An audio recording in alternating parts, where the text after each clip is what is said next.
Buenas tardes. Vamos a empezar. Daros una vez más la bienvenida a este curso en el que hemos tenido oportunidad de conocer o ampliar otros aspectos de la realidad social en que vivimos, en temas como la pobreza y la desigualdad en nuestro entorno, la educación ecosocial, la memoria histórica y de cómo se nos puede manipular, engañar y robar a la ciudadanía a través de las emociones, la posverdad, determinadas pseudociencias y la corrupción. Los vídeos del curso junto a los materiales complementarios y otros temas de interés los tenéis en la web fundacionaccionsolidaria.es. Antes de comenzar, recordaros y animaros a asistir a 3 próximos eventos. Mañana miércoles a las 19:30 en la Plaza Nueva, a la concentración convocada por la Asamblea Antipolígono en rechazo a las nuevas maniobras en el polígono de Tiro. Y el sábado 12 se celebra el Día del Comercio Justo y el 20 aniversario de la tienda de comercio justo de Tudela, Balín, Canán, con diversos actos a partir de las 10:30 en la plaza de Mercado. Hoy finalizamos el curso con el tema de la financiación de los ayuntamientos. Desconozco cuál será su contenido, que necesariamente será muy esquemático debido a la complejidad del tema y al tiempo disponible, pero creo que en general nos gustaría poder llevarnos hoy de aquí una visión realista, aunque sea a grandes rasgos, del conjunto de la gestión de nuestro ayuntamiento. Gestión en la que el factor de la financiación sin duda es muy importante, pero no el único para conseguir con los recursos disponibles los objetivos de eficacia, eficiencia y sobre todo de ética y transparencia. Objetivos todos ellos que muchas personas desearíamos profundamente se lograran con equipos de gobierno progresistas como el actual, o al menos que este ciclo se caracterice por un especial despegue e impulso para empoderar a la ciudadanía, para ir consiguiendo con independencia del color político del Ayuntamiento de Tiro. Para desarrollar el tema contamos con Eneco Larrarte, alcalde de Tudela, actual alcalde, y José Ángel Álvarez, primer teniente de alcalde y responsable del área de Economía y Hacienda, a los que agradecemos su presencia y esfuerzo por estar con nosotros, por su compromiso con el bien común, por su dedicación y contribución a perseguir los objetivos que antes hemos nombrado y por hacernos saber, si así lo consideran, de las dificultades que encuentran a los retos que se enfrentan y contestar también, lógicamente, al final a las preguntas que interese plantear. De los ponentes no voy a decir sus currículums, estos últimamente dan muchos problemas y no voy a decir nada. Pero afirmo que tenerlos los tienen y amplios. Indicaros solo finalmente que para su exposición los ponentes disponen de entre 60 a 70 minutos, ellos han dicho que incluso van a ser más cortos, y ellos se repartirán el tiempo a su criterio y después dejarán pues, de 20 a 30 minutos para las preguntas. Me ha dejado también que el martes 15, porque además es uno de los ponentes es José Ángel Andrés, a las 19:30 en la ETI de la Plaza de San Juan hay una mesa redonda sobre nuevos caminos de la educación, ¿no? Nuevos caminos. Sí, a cargo de José Javier Alfaro, Milagro Rubio y José Ángel López. Y sin más tema, pues paso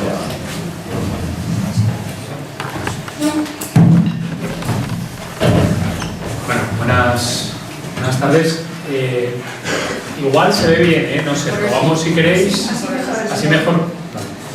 Bueno, en primer lugar agradeceros vuestra presencia, agradecer la invitación y la osadía a la Escuela Social por invitarnos, porque yo repasando el otro día los ponentes que había, pues me imaginaba a Begoña Pérez, o me imaginaba a Javier Pagola, o me imaginaba a otras personas que han pasado por aquí y decía, madre mía, qué diantres podemos contar al menos un servidor. Y además hacerlo delante de muchos amigos y además hacerlo delante de gente que sabe mucho más de Hacienda porque ya ha estado muchos años en el ayuntamiento y además hacerlo con quien se dedica a dar charlas, pues la verdad es que las tengo todas en contra, pero bueno. vamos a ver, hemos hecho un enfoque en el que evidentemente vamos a dejarnos muchísimas cosas en el tintero porque era un tema muy amplio y en algunas de las cuestiones que nos planteaba Jesús para tocar y para debatir, pues nos habremos centrado más en unas y menos en otras. Para eso estarán también los turnos de preguntas para lo que consideréis oportuno, ¿vale? Este va a ser un poco el esquema de la sesión. Se ve más o menos, sí.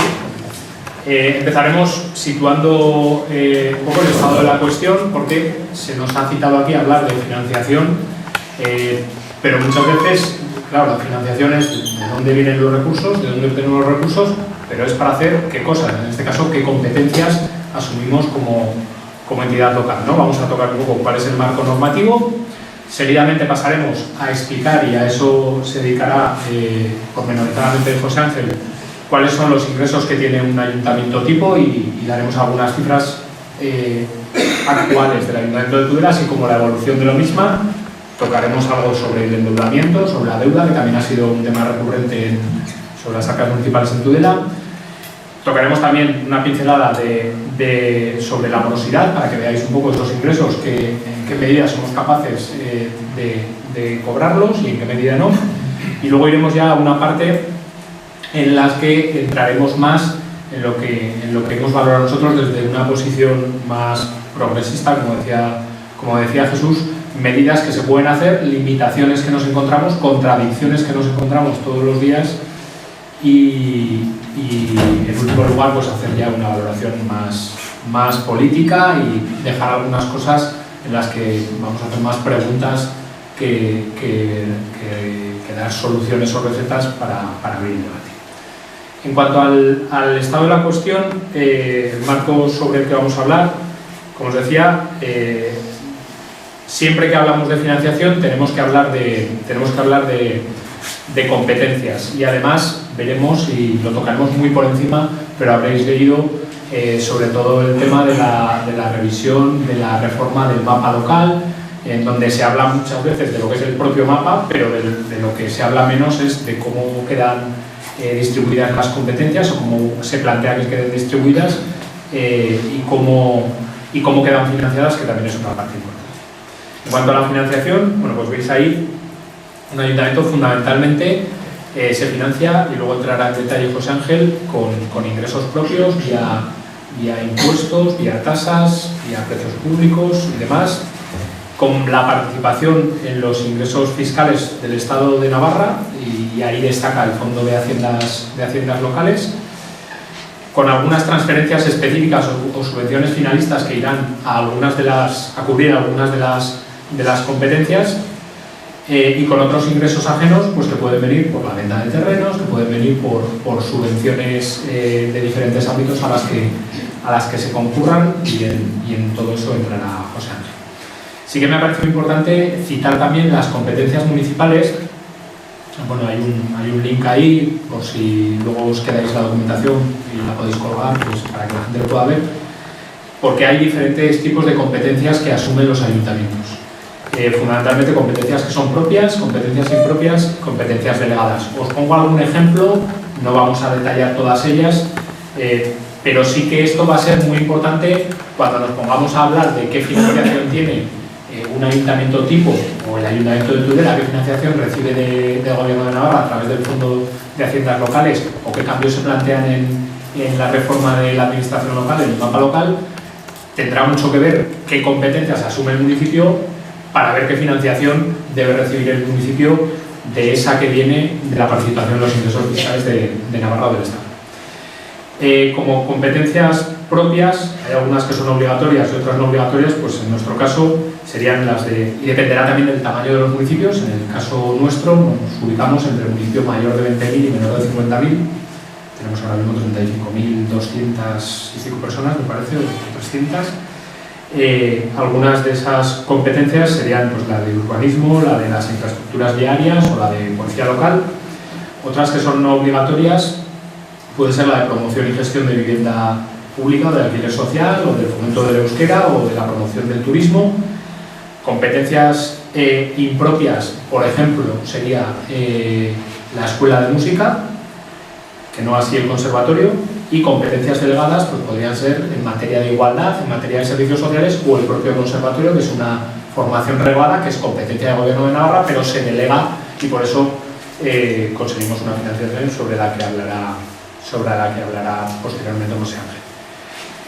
Si veis ahí, os indico ahora mismo todo esto está en cuestión, hay un debate abierto con respecto de la reforma del mapa local y en ese debate hay diferentes modelos. Hay modelos que son más descentralizados, en los que dan más capacidad decisoria a los ayuntamientos, algunos que son más centralizados y otros que, bueno, pues que buscan alternativas también de tener un modelo descentralizado donde los ayuntamientos asumen las competencias pero tienen posibilidad de delegarlas o que sean directamente asumidas o bien por mancomunidades, como está siendo en algún caso en este momento, o por lo que se plantea en los documentos de trabajo que hay en la reforma de la administración local, en lo que se llaman comarcas. Si esto funciona, y esperemos que sí, esta es una de las fotos, perdón, esta no la habéis visto porque no lo veis.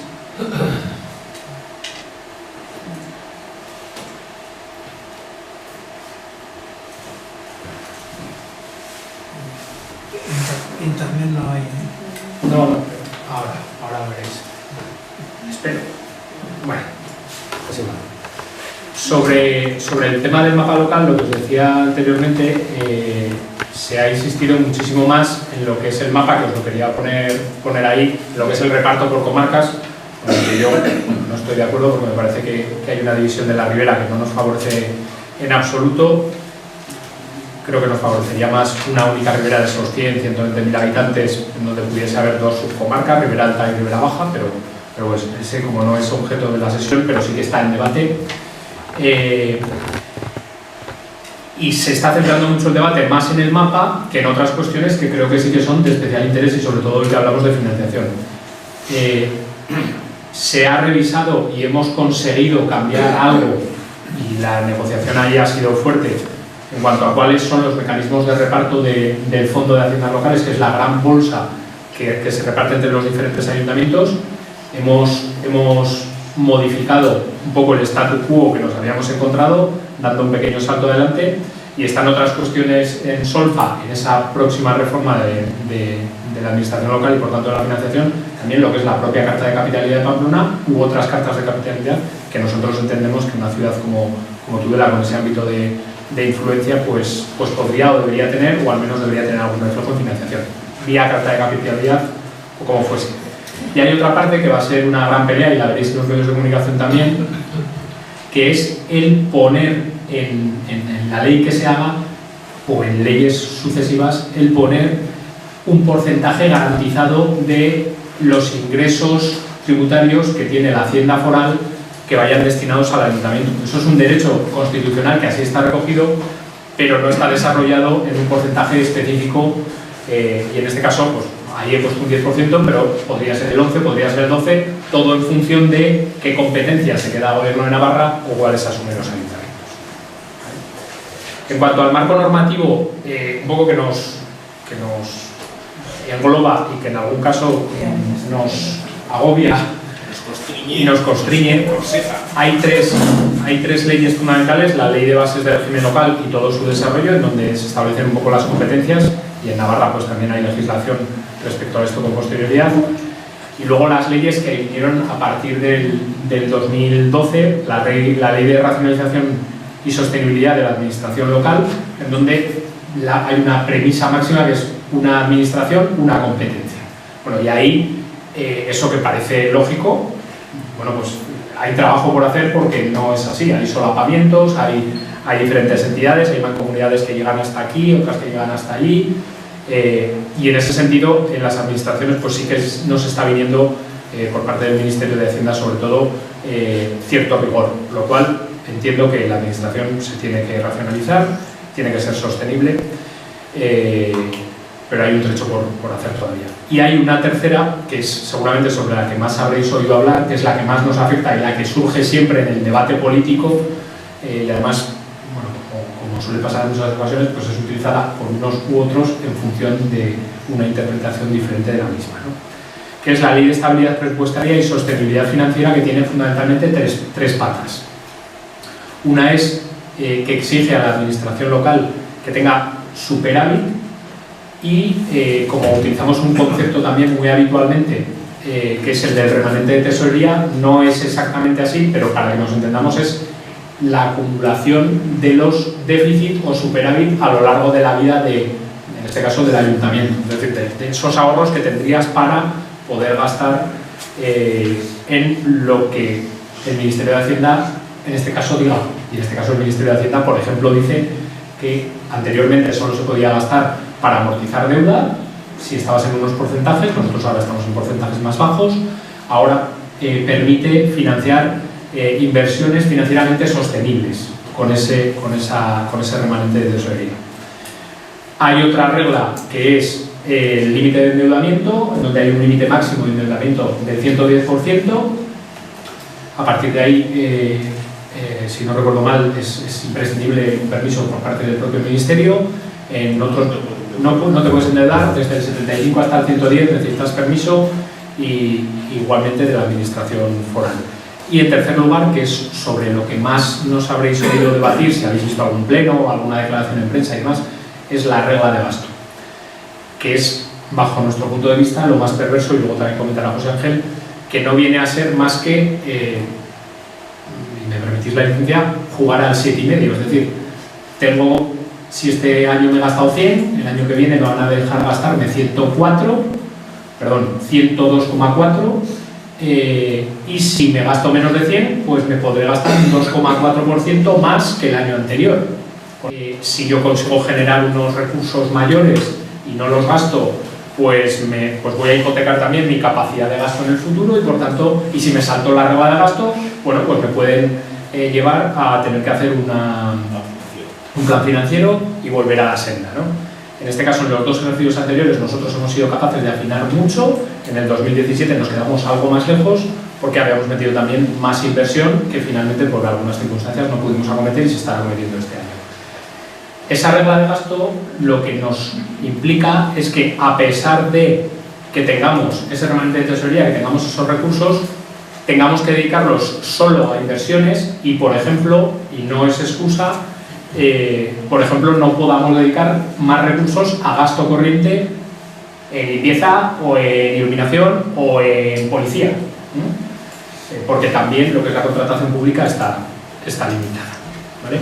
Este es un poco el marco en el que nos movemos. A partir de aquí se va a centrar José Ángel un poco en detallar los ingresos que tenemos en el ayuntamiento, y luego volveremos ya a un plano más de ideas, más de debate político en cuanto a lo que es la financiación local, ¿vale? Bien, pues primero, en primer lugar, buenas tardes. Agradecer a la Escuela Social y a Jesús la oportunidad que podemos tener de compartir este espacio de reflexión colectiva, de aprendizaje compartido. Desde luego nosotros, por lo menos por mi parte, parto de la humildad intelectual. Aquí no voy a pontificar nada, simplemente voy a dar una serie de datos que nos pueden permitir tener una idea clara para poder debatir. Por otra parte, voy a intentar ser lo más breve posible, y me va a permitir Jesús una idea, una estrategia que tengo para serlo. Si ves que me alargo un poco, miras al reloj. Y si ves que me alargo un poco más, lo agendas. Así la gente cree que está parado el reloj y yo paro en seco. Entonces, hago esta broma para intentar, pues eso, porque lo que creo que lo más importante es las preguntas, las opiniones, las reflexiones, porque aquí lo que venimos es hacer, como he dicho, aprendizaje compartido. También quiero agradecer vuestra asistencia, que creo que en este caso, a estas horas y con el buen día que hace, esta asistencia es proporcional a vuestra inteligencia. Pues si no estaríais en la Plaza Nueva tomando caña, y ahora estáis aquí, pues también la verdad que alegra. Paso a la cuestión más árida, ¿no? Y la verdad que a mí siempre digo que me gustan dar charlas en las que me pueda permitir hacer alguna broma, etcétera, etcétera, pero esto pues tiene el rigor de la aridez que tienen las cifras. Vamos a empezar a hablar de impuestos. Pues esto, si cogemos el presupuesto, vemos que tenemos ahí una serie de ingresos. En el presupuesto del 18, lo veis ahí en el PowerPoint, El 58% son ingresos propios, es decir, vienen generados por los impuestos de los ciudadanos de Tudela directamente al ayuntamiento. Y el 36% son transferencias y subvenciones, fundamentalmente pues, del Gobierno de Navarra, etcétera, etcétera, con el Fondo de Haciendas Locales, como ha comentado Eneco. Y un 6% son de préstamos que no necesariamente se van a concertar, porque dependerá del nivel de ejecución para que se concerten o no. O sea que normalmente la idea es que sea menos de ese 6%. Por empezar por los impuestos directos, que es el capítulo 1 en el presupuesto, que lo podéis ver en la web, en el presupuesto de ingresos, los impuestos más importantes, los que más dinero aportan, que es lo que creo que nos pedía Jesús, primero es la contribución. La contribución, sabéis que hay una contribución territorial, la urbana y la rústica, ¿no? Pues la urbana es la que más euros aporta a este ayuntamiento porque son 8,5 millones. Después tendríamos el impuesto de vehículos, en torno a 1,8 millones. Posteriormente el IAE, conocido como impuesto de actividades económicas, arrojaría una cifra de 1,7 millones. Y luego el incremento de valor de los terrenos, conocido coloquialmente como plusvalía, que hemos presupuestado 1,2 millones. Esto, como bien sabéis, es incierto porque no podemos prever cuántas viviendas se van a vender. Entonces, si se venden más o menos, nosotros hemos hecho una previsión con los históricos estadísticos de los años anteriores, pero claro, ponemos 1,2 millones sabiendo que eso puede ser menos también. En otro orden de cosas, tenemos el capítulo 2 de presupuesto, que hace referencia a los ingresos indirectos. En este caso es el ICIO, el famoso impuesto de construcciones y obras, que hemos presupuestado 880.000 millones y llegaría hasta 1.100.000 si a esto le sumamos tasas de otras obras. Esto es, repito, que un presupuesto siempre es una previsión, nunca es una constatación. Y tendríamos también otros ingresos pues, derivados de licencias, de sanciones, etcétera, etcétera.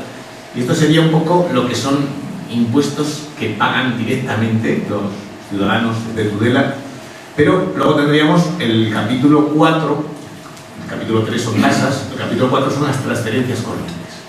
Cuando hablamos, para que esto se entienda en lenguaje muy coloquial, las transferencias corrientes son el dinero que recibimos de otras administraciones, pero que no tiene un carácter finalista, es decir, que se puede dedicar a cualquier cuestión que se presupueste. Sin embargo, si fueran transferencias de capital, ya vendrían vinculadas a una actividad, como por ejemplo puede ser el PIB, el Plan de Infraestructuras Locales, que ya tiene que ir dedicado exclusivamente a las obras que en ese caso se decidan. Bien, entonces en transferencias corrientes tendríamos 14,49 millones. Si voy deprisa, decidme, intento, porque como es un poco árido esto de números, digo, para que se coja por lo menos lo que son las grandes ideas que nos puedan permitir luego el debate. 14,49 millones, de los cuales 9,84 son el famoso Fondo de Haciendas Locales. También tendríamos otras transferencias que ya van directamente pues, vinculadas a una serie de servicios, como serían pues, de servicios sociales, servicios de atención a domicilio, empleo social protegido, los colegios de educación infantil, conservatorio y escuela de música, servicio navarro de empleo, etcétera, etcétera. Luego tendríamos otro ingreso de Comunidad de Ardenas, 195.000 euros. Ya sabéis que aquí esto se reparte igual para la Oliva que para Tudela que para Cabanilla. Por otra parte, subvenciones europeas, hemos presupuestado 858.000 euros. Y luego estaría el capítulo 5, que es donde pone ingresos patrimoniales y comunales, tendríamos 2,2 millones.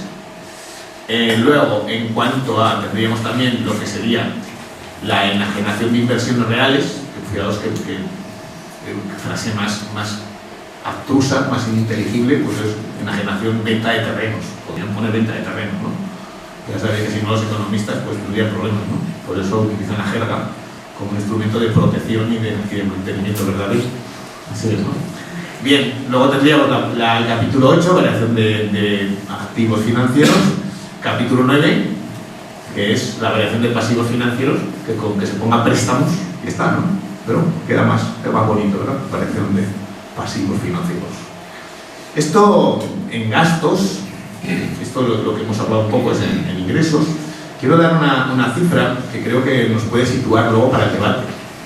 Si cogemos gastos, que luego los iremos detallando, nos daremos cuenta que la suma de capítulo 1, que corresponde a gastos de personal, más capítulo 2, que hace referencia a bienes corrientes y servicios, esto supondría el 74,10%, casi el 75% de todo el presupuesto. Pero si a esto le sumamos los capítulos 3, que son los intereses, y el capítulo 9, que son las amortizaciones, capítulo 9 en gastos también es variación de pasivos financieros, amortizaciones, tendríamos 8,03% de gasto comprometido.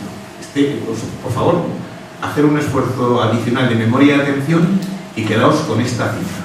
Lo demás ya me da igual, pero 80,03% de gasto comprometido.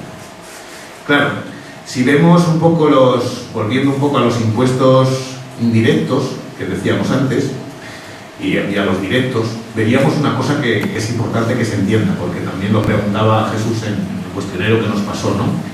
¿Qué impuestos podemos regular directamente desde el ayuntamiento y qué impuestos no? Y esto lo voy a decir muy despacio para que así se fije mejor en la memoria y sea más digerible y asimilable. La contribución, tanto la rústica como la urbana, nosotros podemos poner un tipo impositivo, pero sobre un rango que se regula por ley, es decir, te puede del 0 tal al 0 tal, ¿de acuerdo? Pero podemos intervenir porque dentro de ese rango el tipo impositivo lo fija el ayuntamiento. También en plusvalías hay otro rango que llega hasta el 25% y asimismo en el impuesto de construcciones y obras. Pero, y esto lo quiero dejar claro porque veo por ahí por Facebook cosas que suponen un gran desconocimiento de lo que pasa aquí.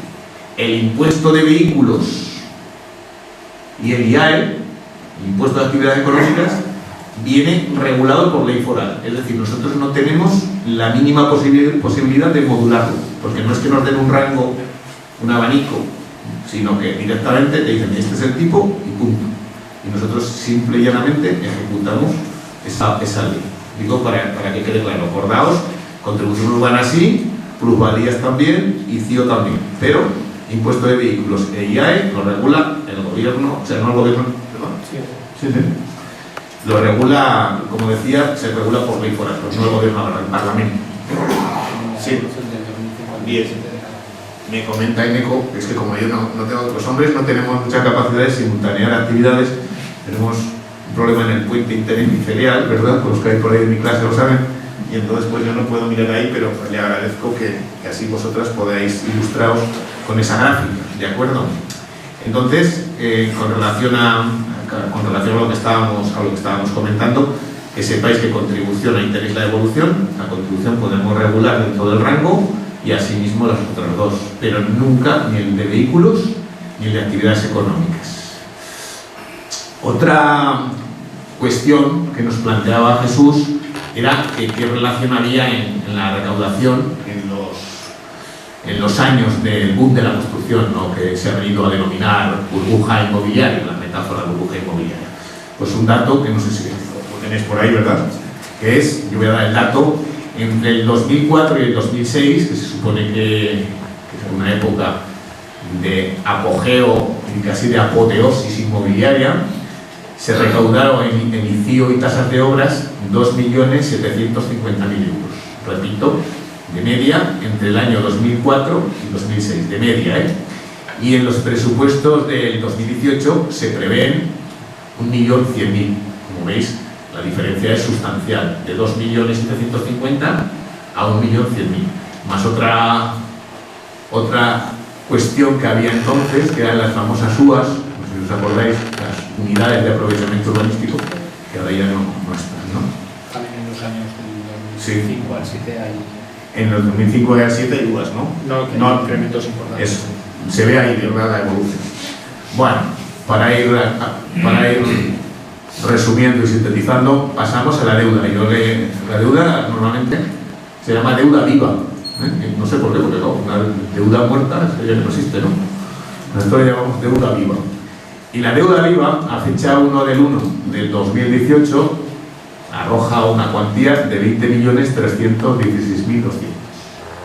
De esta deuda, 19.638.000 es deuda con entidades financieras, que luego veremos que se renegoció al principio de la legislatura los tipos de interés con entidades financieras y supuso un importante ahorro, que luego lo pones cuando creas conveniente. Y entonces nosotros tenemos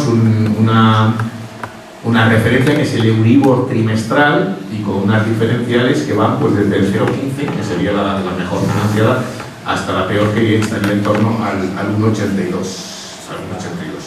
Entonces, el Tudela, aquí el titular que aparece en Diego Navarra, decía que Tudela ahorrará 420.000 euros hasta 2030 tras negociar los 3 préstamos, lo cual pues supone una cuantía importante. En otro orden de cosas, dejar claro también que esta deuda no es, a mí cuando dicen es mucha deuda o es poca, no lo sé. Yo hago un ejemplo de la vida doméstica. Si una persona cobra 800 euros, le tiene que pagar una hipoteca de 300, pues está pillado, ¿no? Y si una persona cobra 5.000 euros y tiene que pagar una hipoteca de 900, pues igual está más saneado, ¿no? O sea que no se pueden valorar factores aislados porque están correlacionados, ¿de acuerdo? Entonces nosotros en este momento, yo decía antes, hablando a micrófono cerrado con Eneco, pues que estamos moderadamente satisfechos, aunque no autocomplacientes. Creo que esta frase nos puede dar una imagen del moderado optimismo, ¿no? Tenemos la ley famosa de estabilidad, que ha comentado ya Eneco, fija en el 110%, y nosotros en este momento pues estamos en torno al 50% de los ingresos, ¿no? Con lo cual pues no estamos mal, ¿no? No estamos mal. Hay que dejar claro que la ley lo que te decía es que si tienes más del 75%, tienes que pedir permiso para cualquier endeudamiento. Pero si tienes más del 110, ni pidiendo permiso, ni siquiera el Papa de Roma, te podrías endeudar, sería ya prohibitivo. Y por ir terminando, comentar también que en los presupuestos del 2018 pues hay previsto unos intereses en torno a los 343.000 euros, pero que realmente será menor, ya que hay operaciones de crédito, y también lo que voy a dejar claro, que están en lo que se llaman cuentas de crédito, que si no se dispone de ellas, pues no se cobra el interés, o sea que entendemos que será menos. Y también tenemos previsto unas amortizaciones de 2.104.915 euros. Un dato importante es ver la evolución de la deuda, que también es una cuestión planteada por los convocantes, ¿verdad? Entonces yo voy a dar un dato que creo que comparativamente se ve muy bien, es muy gráfico. A 31 del 12 del 2015 teníamos, 2015 repito, había una deuda de 25.437.000 euros. Esto suponía un 77% de los ingresos corrientes del ayuntamiento, porque ya sabéis que el ayuntamiento tiene unos presupuestos, pero luego hay un presupuesto consolidado en el que se agrega el presupuesto de la Junta Municipal de Aguas y el presupuesto de Castelruiz.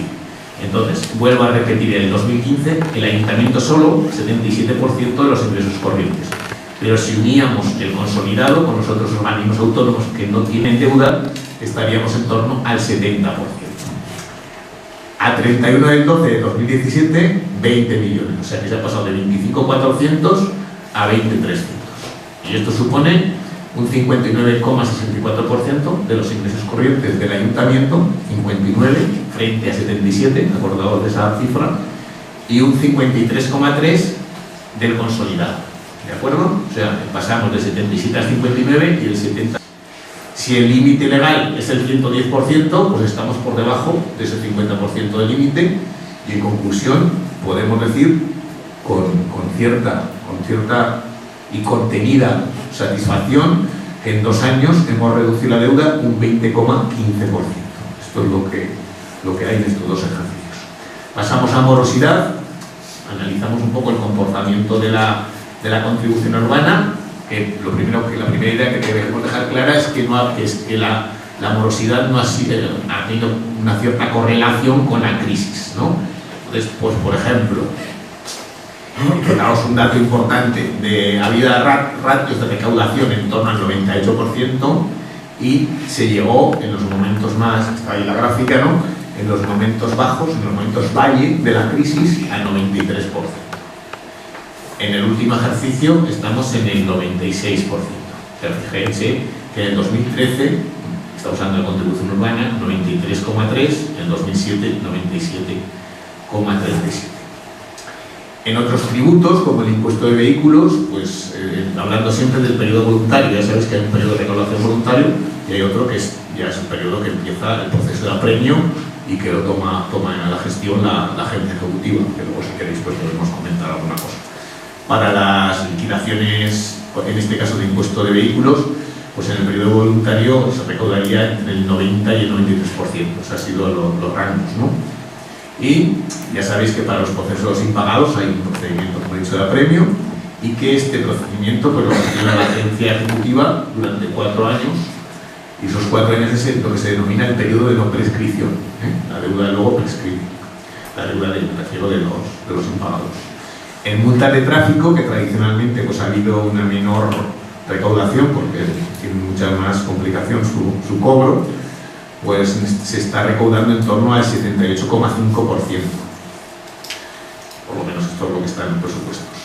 Si sumamos la recaudación de todos los tributos municipales, y este dato también me gustaría que lo intentaseis fijar en la memoria, porque al final es una foto global, una foto genérica, general del ayuntamiento, pues en periodo, repito, si sumamos la recaudación de todos los tributos municipales, tanto lo de periodo voluntario como el posterior recaudación en fase de apremio, se lograría recaudar un 98,45%, repito, 98,45%, 98,5%, y quedaría solamente un 1,53 de impagados, bien por prescripción o bien por insolvencia. Y ya para finalizar de verdad, porque había algún reloj agitado, pocos, pero afortunadamente pero de alguno, y yo soy muy consciente, y creo que además yo tenía una patología, era la incontinencia verbal y la voy curando, entonces pues estoy muy agradecido a vuestra atención y escucha. Yo creo que voy a pasar a Nico la palabra y luego la valoración política pues lo hacemos ya un poco como equipo de gobierno. Gracias. Bueno, si os parece, pasamos ya a una parte que es quizá más de conceptos, de ideas, de reflexión y que seguramente puede llevar al debate, ¿no?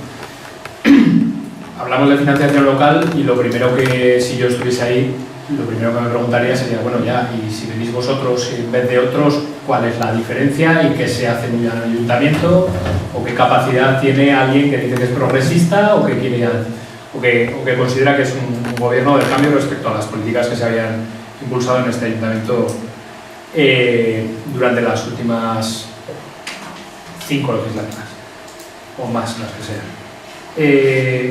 Bueno, pues alguna reflexión. En primer lugar, hay herramientas mejores para la redistribución de la riqueza que lo que es la capacidad que tiene un ayuntamiento. Yo creo que eso es de honestidad intelectual primero decirlo. Es decir, está el IRPF, puede haber impuestos sobre transacciones financieras, pueden revisarse impuestos como sociedades u otros, y eso no quita para que un ayuntamiento pueda hacer políticas tanto por vía de ingresos como por vía de gastos en los que en determinada medida pues trate de buscar una mayor justicia social. Pero en cualquier caso eso lo puede hacer, perdón, José Ángel lo puede hacer mejor Montoro que José Ángel. O sea, eso es evidente, puede tener más impacto, a pesar de lo cual nosotros, bueno, pues intentamos tenerlo. En primer lugar, con una medida que nos parece básica, que la ha comentado José Ángel, pero incido. Y es que la presión fiscal no sea superior, no crezca por encima del IPC, ¿no? En lo que ha sido la revisión,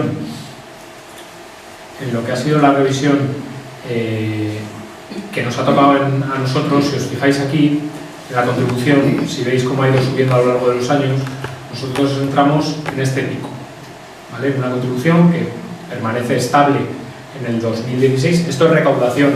Esto puede variar pues, porque puede haber muchos más elementos o más vecinos que pagan la contribución. Puede ser porque varíen las tasas o puede ser porque varíe la ponencia de valoración, es decir, lo que vale el suelo sobre el que se aplica el tipo, ¿no? En este caso, si veis, hay un pequeño incremento en el 2017 y es por dos cuestiones básicas. Una es porque se cambia la ley y por tanto el tipo de la rústica y de la urbana tiene que ser el mismo, por tanto ahí la rústica pega un pega un tirón, y también por la propia ponencia de valoración, pero el impulso político que hemos mantenido estos años ha sido de tratar de congelar lo que es la contribución, tratando de ingresar básicamente lo que veníamos ingresando. Y todavía nos caben otras experiencias que no hemos abordado. Hay otros ayuntamientos que sí que han abordado, y nosotros pues nos hemos metido en otras guerras y estamos metidos en otras guerras, pero hay otras experiencias que se pueden abordar, como puede ser impuestos a viviendas vacías, u otras transacciones que se hacen pues por mayor contaminación, por determinados usos y demás, pero no hemos entrado en lo que va de legislatura, y no vamos a entrar en esta legislatura. Medidas de justicia social, estamos hablando de financiación, estamos hablando fundamentalmente, o en la ponencia de hoy, de ingresos, ¿no? Pero evidentemente en la parte de gastos, en cuáles son las prioridades de un equipo de gobierno, pues es a través de lo cual sí que los ayuntamientos tienen capacidad de hacer unas políticas u otras, y por tanto de buscar una mayor o menor justicia social bajo nuestro prisma. La mejor justicia social, al menos desde mi punto de vista, es la redistribución de la riqueza mediante los impuestos. Como os digo, ahí el ayuntamiento tiene menos capacidad, y ya ha comentado José Ángel en cuáles tenemos margen de maniobra y en cuáles no. Pero sí que también, en la medida en que seamos capaces de prestar más y mejores servicios públicos y universales al conjunto de la ciudadanía, a partir de eso ya generas justicia social. Es decir, que independientemente de tu poder adquisitivo, tú puedas acceder de manera equitativa a los servicios públicos. Eso ya es un síntoma, o es una política que te acercas a esa justicia social que intentamos, ¿no? O también en cuanto a las prioridades en el gasto, y ahí pongo dos ejemplos de dos cosas que podrían pasar desapercibidas, igual incluso en la medida en que no somos muy capaces de hacer una buena venta del producto, que es un déficit que tenemos, que hemos establecido y quizá no se sepan, y que implica que hemos dedicado más recursos a eso. Por ejemplo, en servicios sociales, primera acogida. En esta legislatura, la persona que entra por la puerta es atendida en ese mismo instante. Hay una primera acogida para luego poder derivar en función de la gravedad y demás. Esto antes no pasaba, antes había unas listas de espera de X semanas para esa primera cita, lo cual nos parece importante, porque en esa primera cita puedes detectar si no es necesario nada, si hay que hacer una derivación o lo que sea pertinente. O, por ejemplo, también habilitar los recursos necesarios para que las ayudas de emergencia, que fueron al pleno del otro día, si alguno tuvisteis el error de verlo, bueno, pues sí que hicimos una modificación en ordenanzas que también implica dedicar recursos públicos, por lo cual, primero, había un compromiso de resolución de esas ayudas de emergencia a personas que no necesiten en un periodo menor de 15 días. Hasta ahora era de un mes. Y establecemos alguna medida como que pues la gente tenga derecho a manutención los 365 días del año, porque antes los festivos no estaban contemplados, parecía que la gente no tenía derecho a comer. Algún cambio que hemos hecho. O, por ejemplo, no sé si se ven bien los datos desde el fondo, no se ven. Juanjo no los ve desde el fondo. Esto es una tabla que es bastante significativa de cuáles son las prioridades. Os digo, un gasto en mantenimiento de colegios públicos de Tudela en los últimos años. Un gasto ejecutado en el 2011, anterior legislatura, 22.000 euros entre Griseras, Elvira España, San Julián, Virgen de la Cabeza, que sería abierto, y Puertas Mayores. Año 2012, 40.000. Año 2013, 47.000. Año 2014, 97.000. Año 2015, es año que se presupuesta bien porque tocan elecciones, 150.000. Nosotros lo que hemos hecho ha sido un incremento sobre los últimos 5 años de un 206% en cuanto a lo que es los colegios públicos. Y cuando hablamos de invertir en los colegios públicos, hablamos de esa primera línea, que es cómo hacemos justicia social. Bueno, pues mejorando los servicios públicos para todos y para todas. Y evidentemente esto es algo importante, y en lo que intentamos poner el mayor de los esfuerzos. Más medidas de justicia social, pues por ejemplo también ampliar otros servicios específicos, ¿no? Servicios específicos que van a colectivos vulnerables. Y cito algunos ejemplos. El de las ayudas alimenticias o de emergencia, ya lo he citado anteriormente, el albergue de transeúntes. Bueno, pues nos hemos lanzado un proyecto de reubicar el albergue de transeúntes porque no tenía, no sé si lo conocíais, donde estaba, en la Cruz Roja, no tenía ninguna medida de seguridad, ninguna medida de evacuación, no cumplía normativa desde hace muchísimos años. Pues bueno, nos hemos metido en una inversión que habrá mucha gente que no la considere necesaria, que seguramente será invisible para mucha gente, pero para nosotros, por nuestra manera de pensar, por nuestra manera de ser y nuestros valores, pues pensamos que también a colectivos vulnerables tenemos que prestarles especial atención. Y hay una que no me resisto, lo siento, que es nuestro compromiso político con lo que es la cooperación al desarrollo. Este equipo de gobierno ha planteado, y es la única partida que es la que más rápido va, porque son un incremento de 30.000 euros cada año de cooperación al desarrollo, porque entendemos que tenemos que, en esa redistribución de la riqueza, también es una redistribución de la riqueza del primer mundo con el tercer mundo. Y por tanto dedicamos a proyectos de cooperación al desarrollo. Sé que hay otros compañeros en la corporación que nos piden que eso no lo dediquemos, lo dediquemos a las personas con necesidad en Tudela. Nos parece que ese es un discurso peligroso y nuestro compromiso ha sido el que os he comentado, de un aumento de 30.000 euros hasta llegar a aquel famoso 0,7. Nosotros nos encontramos un 0,4 cuando entramos en el. Y luego hay otra manera, que es también vía ingresos, y ahora volvemos un poco al contexto de la financiación de los ayuntamientos, que es a través de dónde ponemos determinadas bonificaciones en algunas tasas o precios públicos, o la gratuidad de determinados servicios, ¿no? Hay uno que lo teníamos muy claro, que lo queríamos revertir, que era, por ejemplo, el acceso a los centros cívicos. Había determinados colectivos que habían dejado de acudir a los centros cívicos y pensábamos que los centros cívicos, para que tuviesen un mayor uso y tuviesen una mayor utilización, bueno, pues decidimos esa gratuidad en el uso por la utilización habitual, normal, bueno, pues establecerla. Sí que tienen un abono aquellos que reservan ya con carácter periódico para todo el año, ¿no? O, por ejemplo, la reducción de tasas de alquiler de Gazambide para colectivos locales, que era una barrera de entrada y está permitiendo pues que Comen Lecheras o que otros colectivos pues tengan un acceso mayor, combinando con actuaciones de gente de primer nivel, ¿no? O una serie de descuentos en entradas en el Centro de Cultura. Podría haber hablado también de otros centros cívicos o deportes, para jóvenes, para personas jubiladas, para personas desempleadas o para familias numerosas.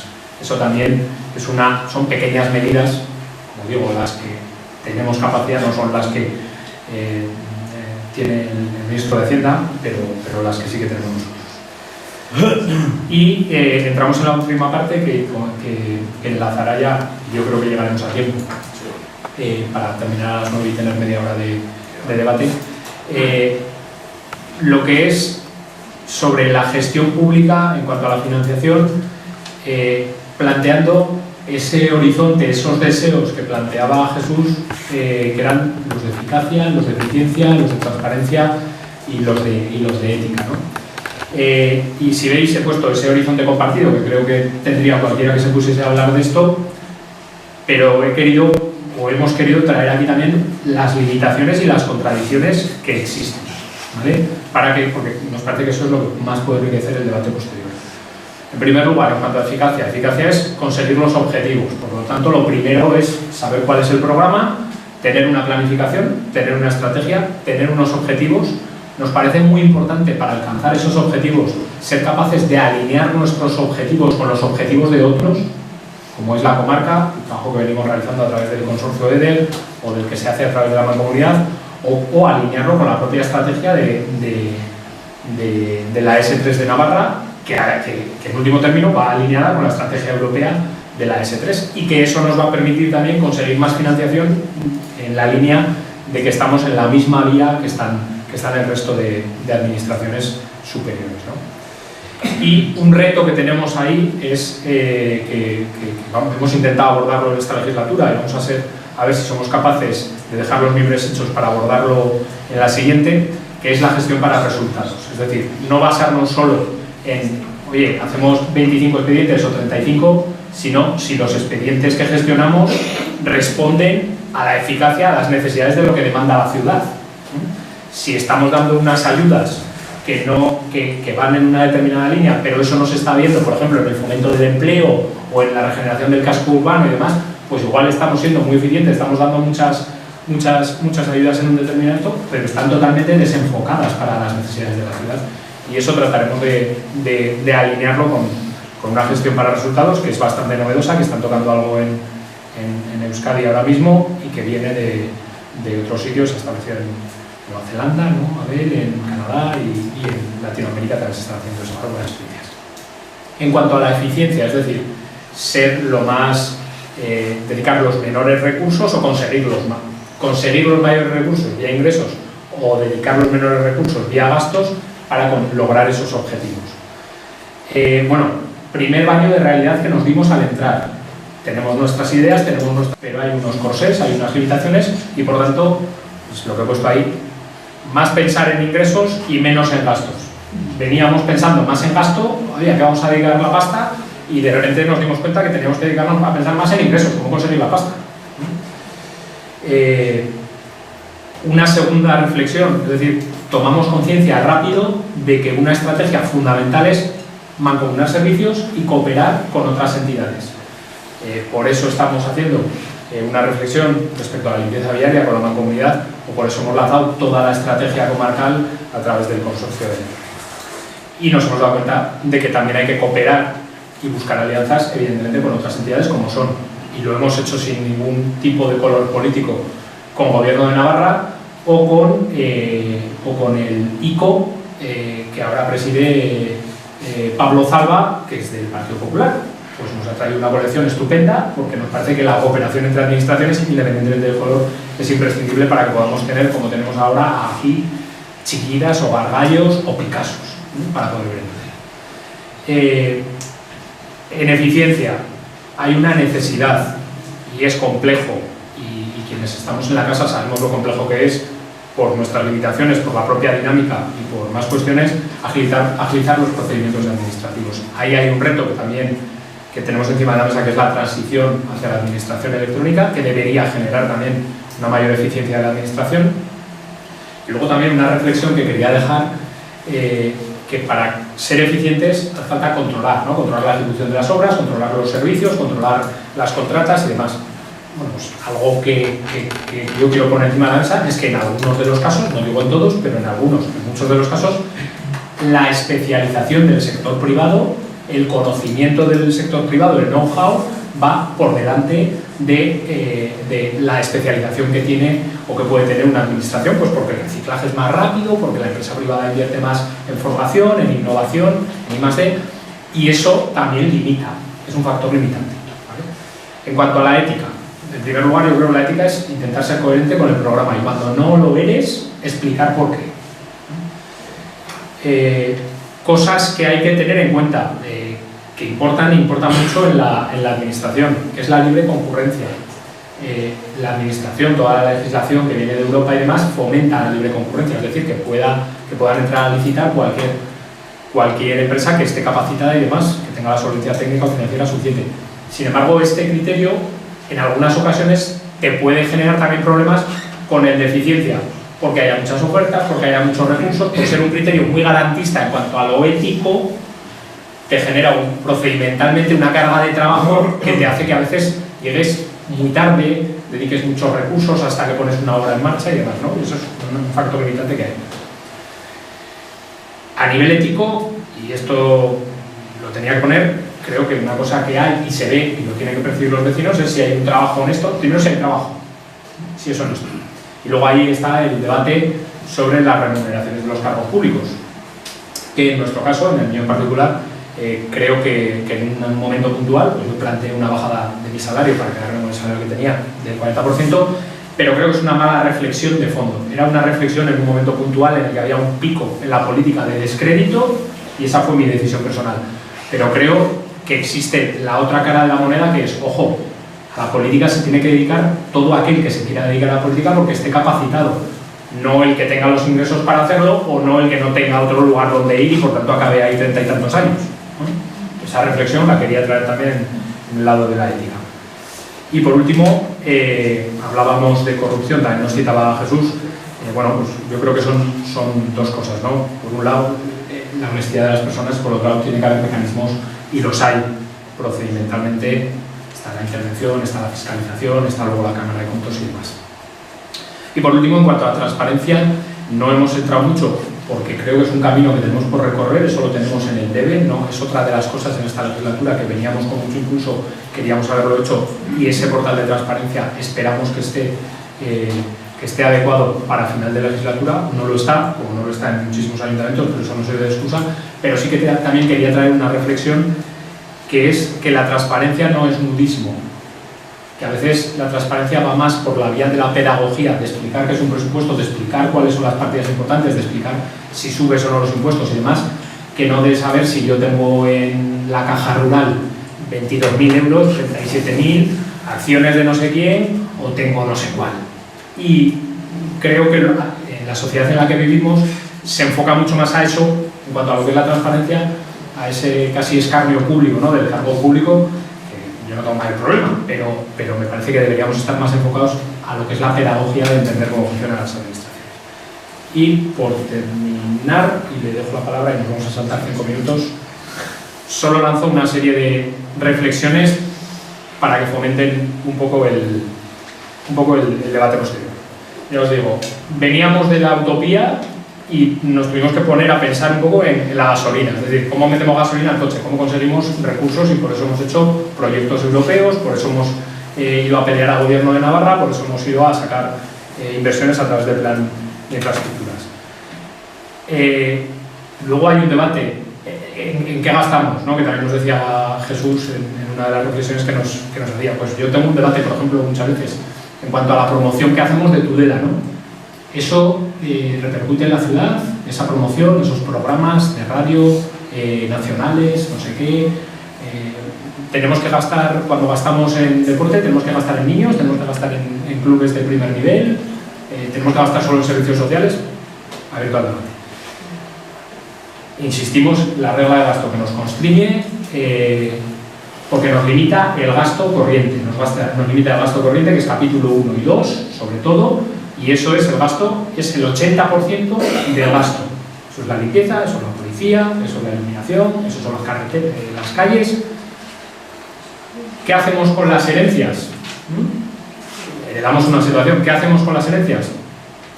Hacemos una cosa, cogemos la herencia de la abuela, en algunos casos no nos gusta nada, la miramos, la limpiamos, tratamos de aprovechar lo que podemos de ella y seguimos mirando hacia adelante. No nos vamos a dedicar toda la vida a decir que esto era culpa de no sé quién, ¿vale? Porque nos parece que no contribuye mucho. Hemos cogido varios proyectos de los cajones y lo que hemos hecho ha sido tratar de revisarlos y de reenfocarlos y de estructurarlos, por ejemplo, a conseguir financiación europea para hacer el ascensor. Había un proyecto que era de 6, 7, 8 millones de toda la ladera.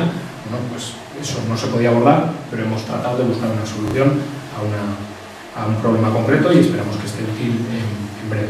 Bueno, ahí están las prioridades. Si gastamos en cultura de qué tipo, en cultura de base, en cultura de simplemente espectáculos en el Altambide, gastamos en fomentar unas u otras identidades, como hay debate en algunos sitios de que unos gastan en una u otra.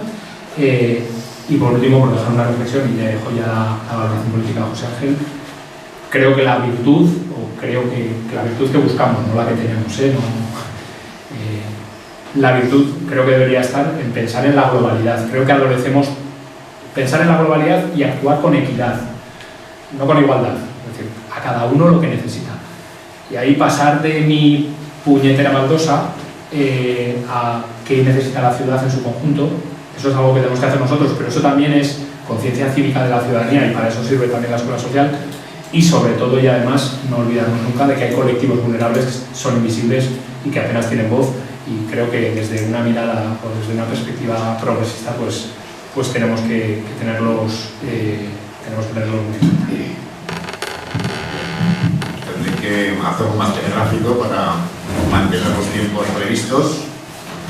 Pero yo otra reflexión que quería hacer por concluir es que esto es un equipo de gobierno de 3 partidos, con 3 programas distintos y que aquí lo que han hecho es una labor de integración y de síntesis. Entonces, lo que estamos hablando son una síntesis de los 3 programas. Si además nosotros teníamos claro que no había que incrementar la presión fiscal, por cierto, hay que reconocer cuando se dice que subió la urbana, o sea, la rústica, porque se unificaban los tipos, en otros tiempos que no estaban unificadas estaban muy bajas. Digo también para que se sepa que ha habido un salto importantísimo. Eso, si queréis, luego lo podemos ver. Entonces, si no incrementamos la presión fiscal, si además los mecanismos que tenemos para poder regular o modular los impuestos son escasos, solamente podemos tener 2 opciones. La opción de recaudar más o conseguir más financiación externa. Hemos tenido suerte con el EDUSI y con el Portefa, hay que reconocerlo. Hacía tiempo que no se conseguía financiación europea y esto es lo que nos permite hacer inversiones. Si no, quiero ser reiterativo y recurrente en que el 80% del gasto es gasto comprometido. Venga, quien venga. Por eso, muchas veces, y lo decía Neco, es bueno hacer un baño de realismo. Yo comento que cuando se está en la oposición, pues se hace literatura. Cuando se está en el gobierno se hacen matemáticas. Cuando se está en la oposición, se está en las musas. Y cuando se está en el gobierno, en el teatro. Eso es lo que tenemos que hacer ahora. No perder la utopía como horizonte, pero tener claro lo que depende de nosotros y lo que no. Porque no hay peor cosa que sembrar expectativas para que luego se puedan generar decepciones. Nosotros no queremos generar decepciones ni frustraciones. Preferimos hablar claro y decir que y no dar soluciones sencillas y simples a problemas complejos. Yo creo que esto es una de las señas de identidad del equipo de gobierno. Otra cosa que tenía por aquí apuntado es que, claro, nosotros ahora mismo, si no hay financiación externa, si el Fondo de Haciendas Locales tiene el reparto que tiene, lo único que tenemos que luchar, pero eso toda la ciudadanía, es por conseguir la carta de capitalidad. La carta de capitalidad nos pondría en su sitio, nos permitiría hacer cosas que de otra manera va a ser imposible.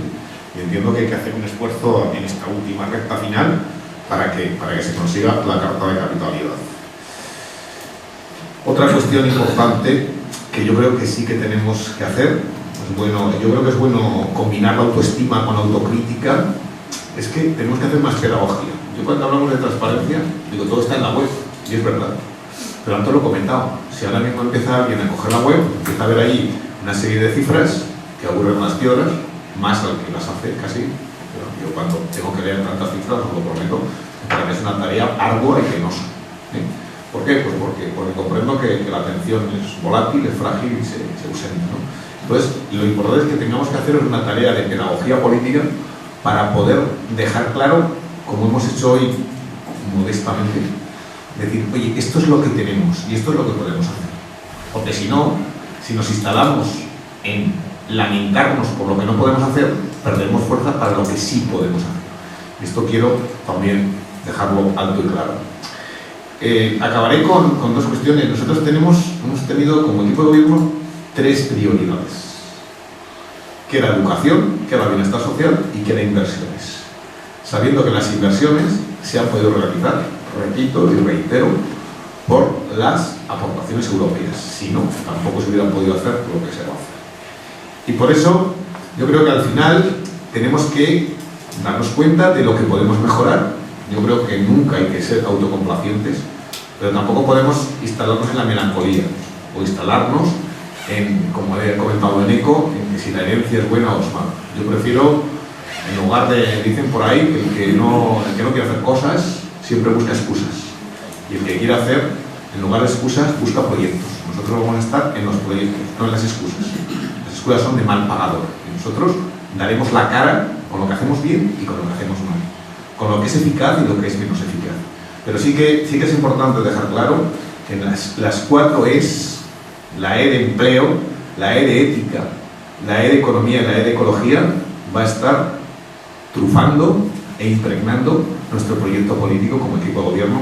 Esto lo quiero dejar claro. Y también acabaré con una reflexión que ha hecho Eneco.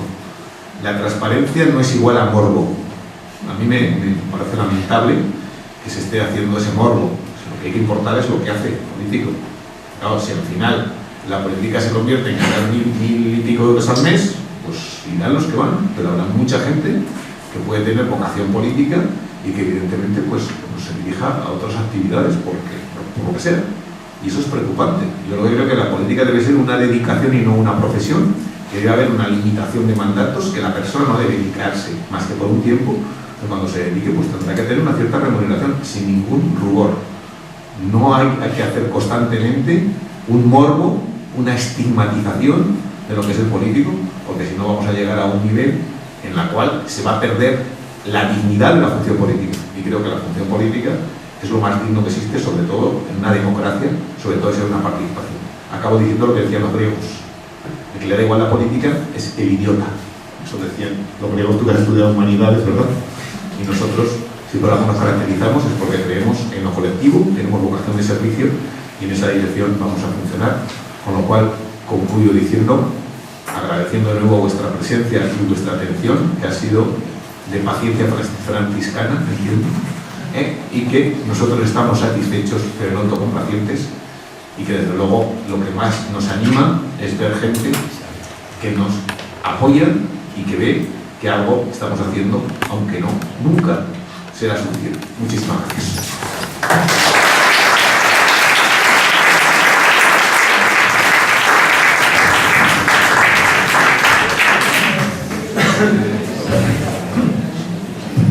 Bueno, antes de entrar en el coloquio, aclarar que las preguntas y las orientaciones no eran de Jesús, eran de la Junta de la Escuela Social. Bueno, entonces, antes de entrar en el coloquio también, decir que las preguntas sean lo más concretas y cortas posibles para que todo el mundo tenga la oportunidad de preguntar. Entonces, cuando queráis, levantéis la mano. A gusto, si hay muchas, las cojo y después contestamos por turno.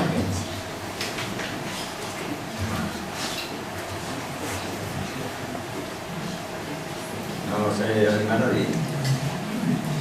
Hay una mano. Sí, veo. Sí. ¿Empiezo yo? Sí, sí. A ver, dos cosas que he anotado, pero muy rápidas. Habéis hablado de la Ley de Estabilidad Presupuestaria, que viene a poner coto a los excesos anteriores, pero en algún momento no tenéis son varias preguntas muy rápidas, pero la visión de que tiene un efecto perverso, y lo hemos visto en Madrid, lo hemos visto en Cádiz, que en el fondo viene a que no te puedas gastar para que no se note en un momento de cambio político que ha habido tal cambio político. Es decir, es una forma también de maniatar a los ayuntamientos nuevos. Yo en algún momento he visto como eso. El segundo tema, muy rápido, es sobre el tema de la deuda. Yo no frivolizaría sobre el tema de la deuda, concretamente la deuda en el Ayuntamiento de Tudela, cuando, yo un tiempo me interesé por el tema, no sé si vosotros después de 2 años lo sabéis, lo habéis conseguido saber, pero para mí tenía un efecto perverso porque yo no conseguía saber cómo se había generado esa deuda y cuál era la base que justificara existir esa deuda fuera el porcentaje que fuera. Y vosotros habéis reducido la deuda en 4 millones y pico, pero cito una cifra que a lo mejor me equivoco porque con los años la memoria falla, pero en realidad yo diría que se ha pagado el pavimento, lo que costó el pavimento de la Plaza Nueva y la carrera, que si no me equivoco yo, vino a costar 4.200.000. Me corregís si eso quiere decir que la deuda tiene una idea que es muy perversa y que hay que aforzar eso. Sobre la prescripción de la morosidad, a mí me choca. Yo creo que la prescripción de la morosidad, supongo que está regulado por ley, pero yo creo que la morosidad, por lo menos en urbana, debería gravar al inmueble, porque nos podemos encontrar inmuebles que lo hayan pagado contribución urbana en estos últimos 4 o 5 años y que ahora, por una elevación de los precios del suelo de las casas, algunas de esas casas vayan a pegar un pelotazo. Yo pienso que la contribución urbana debería gravar sobre el inmueble en el caso de que hubiera venta. Pero bueno, es una cuestión. Y el último tema es el tema de Bardenas. He dicho que todos tributan igual por Bardenas. La duda que yo me planteo desde hace mucho tiempo es cuál es la base legal para alquilar un bien como Bardenas para campo de tiro. ¿Existe alguna base legal? ¿Es el capricho del pleno del ayuntamiento? No pregunto más. Bueno, mientras haya más preguntas, tomáis nota. Sí, yo creo que sobre la ley de estabilidad presupuestaria, ¿tiene un efecto perverso? Yo creo que sí. Yo creo que lo tiene. Yo creo que lo tiene y además existe, bajo mi punto de vista, lo que vamos viendo, existe además hasta cierta humillación a las entidades locales, que por cierto son las entidades que mejor han respondido a los requerimientos que trae Europa, porque luego el gobierno de España resulta que es el más incumplidor por encima de lo que incumplen las autonomías, que por cierto algunas de las más incumplidoras coinciden en el color político del gobierno de España, y resulta que los ayuntamientos que cumplen pues están sometidos. Y digo que además es casi hasta una humillación, porque da la sensación, cuando lo oyes, y ya siento citarlo tanto, pero hablamos de financiación y por tanto no va a hablar del ministro de Hacienda, casi lo hace como un tema de magnánimo, ¿no? Ahora permito que se hagan inversiones financieramente sostenibles y hago el decreto cuando me da la gana. Igual cuando ha pasado medio año que ya no podemos hacerlas. O incluso que decimos, y ahora es un 2,4, porque me ha presionado no sé qué grupo para apoyarme los presupuestos. O sea, se está haciendo una tabla rasa. Yo también comparto esa reflexión de que hay ayuntamientos grandes, que son ayuntamientos que ha habido un cambio político y que quien estaba hasta el momento pues no está, y me parece que es una manera de seguir llevando el timón cuando ya no estás en el pleno, no tienes una mayoría en el pleno. Respecto a la generación de la deuda, yo estuve contigo algunas sesiones intentando descubrir de dónde sale la deuda y a dónde va, pero el concepto de caja única unido al de la deuda y demás, aquello hace un galimatías que es difícilmente, o sea, que haría falta que la Cámara de Contos viniese un buen tiempo a hacer toda esa trazabilidad. Nosotros no hemos hecho ese trabajo, hemos hecho más un trabajo de reducción y de mirar hacia adelante y de renegociar para ahorrar esos 400 y pico mil euros, esos 420 en la vida útil de esa deuda. Y por último, en cuanto a la contribución, se lo dejo a José Ángel porque yo me perdí un poco. Y respecto a lo de Bárdenas, primero, apuntar, este es un tema de diferencia dentro del equipo de gobierno. El equipo de gobierno es un equipo de gobierno plural en el que cada uno tiene una posición política diferente, y este es uno en el que tenemos diferencias. ¿Quién lo decide y si es legal? Pues no lo sé. Yo sé que se decide en la Junta de Bárdenas con la espada de Damocles de que el Ministerio de Defensa dice que aquello es una zona de interés preferente militar, ¿no? Para la defensa. Y con esa espada de Damocles, pues ahí estamos. Bueno, y por cierto, para el año que viene se dobla la dotación que hace el Ministerio de Defensa a Bárdenas, y lo que está por ver y no ha sido decidido, será decidido supongo que en una Junta General de Bárdenas, si el reparto, la distribución es como ahora. El Monasterio de la Oliva, pues no sé cuántos habitantes tiene, menos de 20 y más de 5, que recibe los 194.000 euros de idéntica manera que los 35.290 y tantos habitantes que tiene Tudela. Entonces espero que esa otra parte pues tenga más sentido, se dedique a proyectos ambientales o turísticos o se reparta con otros criterios, pero eso ya os digo que es un tema en el que tenemos diferencias. Por matizar un poco lo de Bárdenas, ¿sabes? No, pero Andrés, si no te importa, es por contestar. Vale. Mira, porque habéis hablado de Bárdenas. Telegráficamente, lo que cuando quieras. Contribución como cualquier otro impuesto. O sea, nosotros queremos recaudar el máximo. Y por supuesto se aplica con estricto rigor la legislación vigente. Ahora, no podemos hacer lo que no está amparado por la normativa. O sea, quiere decir que cuando algo prescribe, o cuando algo es insolvente, pero la gente ejecutiva hace lo humano y lo divino para recaudar el máximo posible. Si no, no tendríamos ese 1,5% solo. Yo, para que lo sepas. Sobre la deuda, yo no he intentado en ningún momento frivolizar, pero lo que sí que te digo que es muy complicado hacer una trazabilidad desde el principio. Bueno, yo estuve en la legislatura del 2003 a 2007 y ya sabemos pues, que hubo obras, pues, una plaza nueva, la carrera, la piscina, no sé qué. Se hicieron 2 veces, que tuvieron desviaciones muy altas. Pero claro, eso sería objeto de otro debate, ¿de acuerdo? Porque yo lo que no quiero es ser ligero a la hora de dar datos que luego no sean suficientemente contrastados. Con relación a Bárdenas, pues evidentemente tenemos puntos de vista distintos. Nosotros hemos sido capaces de pactar los desacuerdos, lo que se denomina el disenso pactado, y lo que nos ocupa y preocupa es cumplir el programa de gobierno. Porque somos 3 partidos evidentemente distintos y no estaríamos en la misma organización. Y otra cosa que sí que quiero dejar claro de la regla de gasto, que ha comentado Eneco, que es el 7,5, yo digo que es el precio justo. Es decir, si tú no llegas al momento, o sea, pues te puedes en el momento, si te pasas, el plan financiero, y si no te pasas, tienes problemas, porque la base de cálculo para el año siguiente, ese 2,4 sobre menos base de cálculo. Y algo que creo que complementa esto, en la ley de estabilidad maniata, atenaza y encorseta a todos los ayuntamientos, incluidos los del PP, incluidos todos, porque no te puedes gastar lo que tienes. Y además es muy injusta porque trata por igual a los desiguales. Y sobre todo castiga al que hace bien la tarea. Eso es lo que me parece todavía peor. Es decir, si yo no tengo dinero, pero si tengo dinero, ¿por qué no me lo puedo gastar en lo que quiera? Quiero dejar claro eso. O sea que ese 2,4 es sobre el ejecutado en el ejercicio anterior y ahí no puedes hacer nada. ¿De acuerdo? No sé si he contestado con suficiente claridad. Se entiende bien, ¿no? Gracias. Cogemos 2 o 3. Bueno, lo de Bardenas, es que eso es zona de interés preferente de defensa, es lo que marca, ¿eh?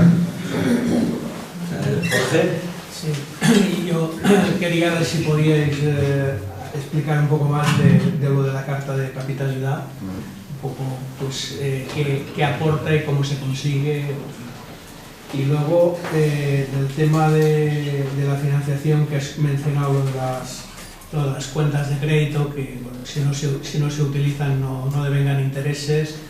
Bueno, no sé en el caso, digamos, hasta donde habéis podido llegar en la negociación, ¿no? Pero luego suelen tener el efecto perverso de las comisiones de no disposición, ¿no? Sí, también. Pero al final el cálculo, en el cómputo total, según pongan todos los técnicos, se ahorra. Bien, cogemos y después contestáis. Lo mío es un tema absolutamente puntual. Cuando yo estuve revisando los presupuestos, la propuesta de presupuestos que iba a ir a pleno precisamente para hacer una reagrupación de gastos e ingresos, para que hubiese una posible pedagogía, o sea que el ciudadano pudiese ver claramente 4 partidas de ingresos con nombres que le sonasen, ¿no? A mí me sorprendió enormemente, me quedé muerta cuando vi el dinero que la ciudad de Tudela recibía por la Junta de Bardenas. Yo me quedé muerta porque yo no tenía ninguna conciencia, y creo que ninguno de los ciudadanos de Tudela, de que era una migaja con respecto a lo que era el presupuesto. Yo tengo muy mala memoria y no recuerdo la cantidad de 194.000 euros. Pero me impactó que los 4 millones creo que son de euros, ¿no? Total, o 42. 400, fíjate, 42. de 400 recibíamos 130 y tantos mil euros. Creo que eso a mí me impactó y creo que es contundente. A partir de ahí lo que se puede hacer ya no entro, simplemente me impactó. Ahí sobre Bardenas, ¿ibas a decir algo? Sí, solamente un poco, pues que a lo largo de la historia, pues que Tudela ha contribuido en muchas ocasiones dando dinero a la corona por guerras y por historias en una proporción muchísimo más alta que ningún otro pueblo. Y ahora en cambio, pues eso, pues somos todos iguales. Y después yo creo que también no voy a... Bueno, sí voy a criticar. Yo creo que desde el Ayuntamiento de Tudela a lo largo de la historia nos hemos olvidado casi de las Bardenas. Hemos estado de espaldas a la Bardena. Aquella otra y sí, después contestáis. Yo quería hablar también de Bardenas y me parece una incongruencia que el Ayuntamiento de Tudela se queje de Bardenas pero coja el dinero. Y es verdad que Tudela no ha tenido nunca en cuenta a las Bardenas. Realmente las Bardenas las que más nos han trabajado son los ciudadanos de los pueblos congotantes. Y nunca, o casi nunca, se habla de los que han sacado su aporte, los agricultores. Entonces no entiendo que se cobre el dinero y después se vaya a una manifestación. No se entiende. Es una incongruencia para mí. Y la segunda pregunta que quería decir era Eneco, que si te arrepientes de haberte bajado un sueldo. Porque me ha dado esa impresión cuando has hablado,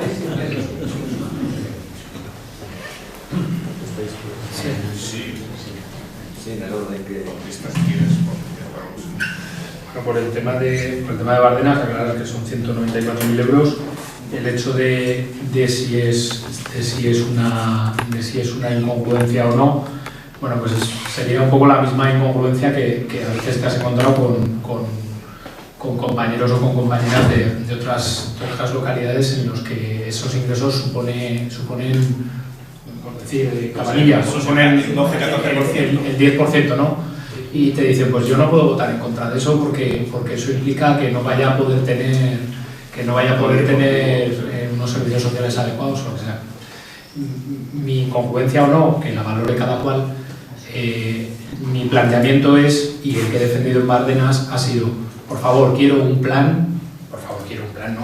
Creo que es necesario un plan alternativo para la sostenibilidad de Bárdenas, de la comunidad de Bárdenas, para el disfrute de todos los vecinos y vecinas comozantes, con diferentes usos, pero no con un polígono de tiro ahí en medio. Y para eso habría que contar con el Ministerio de Turismo, habría que contar con el de Medio Ambiente, habría que generar otros recursos que fuesen a esos habitantes que han mantenido Bárdenas. Pero creo que esa espada de Damocles es injusta y creo que hemos estado, bajo mi punto de vista, demasiados años siendo consufrientes. Respecto a lo de bajarme el sueldo, no me arrepiento. Yo dije que iba con lo mismo que vivía antes y ya está. De hecho, ahora gasto menos porque no me da tiempo. Otra cosa es que también asumí el compromiso de que cuando yo me fuese, yo iba a devolver el salario al salario que yo me había encontrado, para que fuese yo, fuese José Ángel o fuese cualquiera de vosotros el que entrase, no tuviese que empezar tomando la decisión de subirse el salario, ¿vale? Eso es lo que sí que vamos a hacer, pues en el último pleno o en el penúltimo pleno, cuando, más o menos cuando nos acerquemos. Respecto a la carta de capitalidad, ¿qué es? Ahora mismo en Navarra, desde hace unos años, hay una carta de capitalidad que tiene Pamplona justificado porque se supone que soporta unos gastos porque presta unos servicios, y eso está valorado en 24 millones de euros anuales. Bajo mi punto de vista, el reparto de la financiación local que hay ahora mismo es injusto. ¿Por qué? Porque hay determinados criterios que no se tienen en cuenta. Nosotros tenemos una presión fiscal para mantener los servicios públicos que tenemos, en cuanto a contribución y otros tipos, que tienen tipos muy superiores, por ejemplo, a los que tiene Pamplona. O, por ejemplo, hemos revisado que es obligación legal la ponencia de valoración, porque es obligación legal cuando ha sido preceptivo, y hay otros municipios que no lo han hecho. Y pensamos que eso tiene que ir ligado. A partir de ahí, que Tudela tenga o no tenga una carta de capitalidad, bajo mi punto de vista, es ponerle un nombre. Lo que creo es que tiene que haber una mejor financiación de quien ejerce, o debe ejercer además, quien ejerce y debe ejercer más un liderazgo comarcal. Y esa mejor financiación se puede llamar carta de capitalidad o cambiar los criterios de reparto del fondo. Os pongo un ejemplo de una gestión que hemos hecho en esta legislatura, por ejemplo, y es que los montepíos son un concepto que son, simplificando mucho, es como una pensión de funcionarios, ¿no? Como la seguridad social, pero de los funcionarios. No es exactamente así, y hay quien ahora en su cabeza está diciendo, joder, qué barbaridad está diciendo, ¿verdad, Jesús Miguel? Pero bueno, porque nos aclaremos, ¿no? Bueno, pues hay un déficit de montepíos, pues porque hay más carpas que los que contribuyen, ¿no? Bueno, pues ese déficit de montepíos, había una diferencia de cerca de 20 puntos porcentuales en los que se financiaba Pamplona respecto de Tudela. Bueno, pues en esta última negociación hemos conseguido eso, que llevaba así de toda la vida. Mira, a nosotros se nos financiaba en no me acuerdo de los porcentajes, pero vamos, 300 y pico mil euros, que ha sido poner una postilla en la ley del fondo de Hacienda Local, en la que dice que se financia en tanto, pero se equipara, y en este caso eran Tafalla y Tudela, al que tenga la mejor de las financiaciones, en este caso era Pamplona, ¿no? Por lo tanto, creo que es un tema más complejo que no solo el decir una carta de capitalidad, que sería una opción, sino revisar a fondo todo lo que es la financiación local, porque creo que no está siendo justa, y hay bastantes parámetros que así lo indican. Matizar simplemente carta de capitalidad, me da igual el nombre, lo importante es el concepto de corresponsabilidad fiscal, por una parte, y por otra, ¿qué soportas tú si eres cabecera de comarca? Entonces, se supone que esos dos conceptos tienen que armonizarse. ¿Qué quiere decir con responsabilidad fiscal? Que si yo pago más, mis ciudadanos hacen un esfuerzo superior a otros, reciban más también. Es el principio de corresponsabilidad fiscal. Y el segundo es que si yo doy servicio, si yo soy la cabecera de comarca, pues tendré que tener un plus adicional, sea por incremento del fondo de haciendas locales o por cualquier otra herramienta que se considere adecuada y que me permita estar en esa dirección, porque si no, vuelvo a repetir algo que he dicho antes. Si tenemos el 80% comprometido y no tenemos financiación externa, pues estaremos en una economía de supervivencia, diría yo, ¿no? Es un poco lo que quería comentar. Y si me permitís una broma, porque ya es avanzado ahora, yo le decía a Neco una cosa que no me ha hecho caso, no lo tenía previsto, pero le he dicho que pase al Guinness, porque en el tramo de habitantes es el que menos cobra, yo creo que de España o de Europa, entonces pues que sería bueno que pasara al Guinness. Y lo veo también porque yo me he quitado la asignación, ahora yo solo voy a dietas y también quiero terminar la legislatura pasando al Guinness. Simplemente es una broma. La segunda pregunta te la has contestado. Sí, bueno, la otra, perdona, has contestado una cosa muy técnica, que es lo de las cuentas de crédito, que si quieres te lo digo en privado, pues es una cosa muy técnica, que habría que ajustar cosas y que yo incluso me pierdo en algunas de ellas, por modestia intelectual, así te lo digo.